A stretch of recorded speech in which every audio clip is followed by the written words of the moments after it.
Les Confessions de saint Augustin, livre 5, la 29e année. Chapitre 1er. Il excite son âme à louer Dieu. Recevez, mon Dieu, ces confessions comme un sacrifice que vous présente ma langue, cette langue que vous avez formée et que vous faites mouvoir, afin qu'elle publie vos louanges.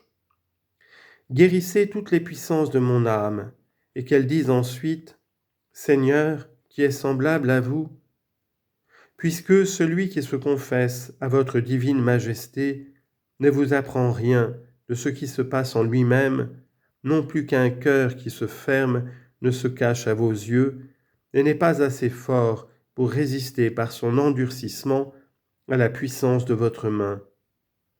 Vous domptez sa dureté quand il vous plaît, ou par votre miséricorde ou par votre justice, et il ne se peut défendre de votre chaleur selon le langage du prophète.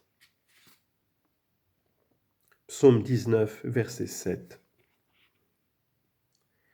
Que mon âme vous loue donc afin qu'elle vous aime davantage et qu'elle publie les grâces que vous lui avez faites afin qu'elle vous en loue. Toutes vos créatures, Seigneur, ne cessent jamais de célébrer vos louanges.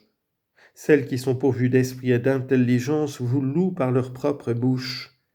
Et les animaux et les choses corporelles et insensibles vous louent par la bouche de ceux qui vous considèrent, afin que notre âme, sortant par votre assistance des langueurs et des lassitudes où elle était tombée, se serve des ouvrages que vous avez faits comme de degrés pour passer à vous, et pour s'élever vers vous qui en êtes le merveilleux ouvrier, et qu'elle trouve sa nourriture et sa véritable force en cette sublime élévation.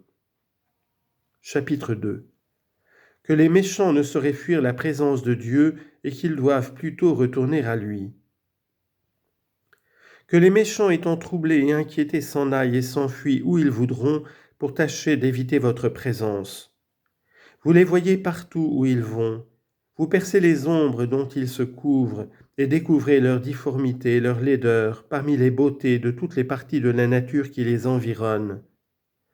Quel mal vous ont-ils pu faire, ou en quoi ont-ils pu déshonorer la majesté de votre empire qui subsiste en sa justice et dans sa fermeté inébranlable depuis le haut des cieux jusqu'au fond des abîmes? Car où ont-ils fui lorsqu'ils ont fui devant vous, et en quel lieu ne les avez-vous pas trouvés? Mais ils ont fui afin de ne pas voir celui qui les voit, et ils sont tombés entre vos mains au milieu de leur aveuglement, parce que vous n'abandonnez aucune des créatures que vous avez faites.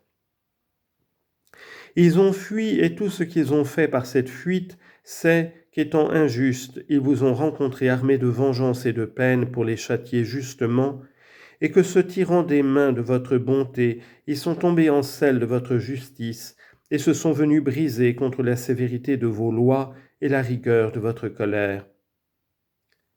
Ils sont si aveugles qu'ils ne voient pas que vous êtes partout, que nul lieu ne vous peut comprendre, et que vous seul êtes présent à ceux-mêmes qui s'éloignent de votre présence.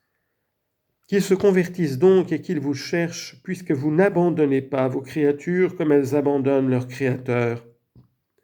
Qu'ils se convertissent et qu'ils vous cherchent, puisque vous êtes en leur cœur, dans les cœurs de ceux qui vous confessent leurs crimes, qui se jettent entre vos bras, et qui pleurent en votre sein, après un long et pénible égarement.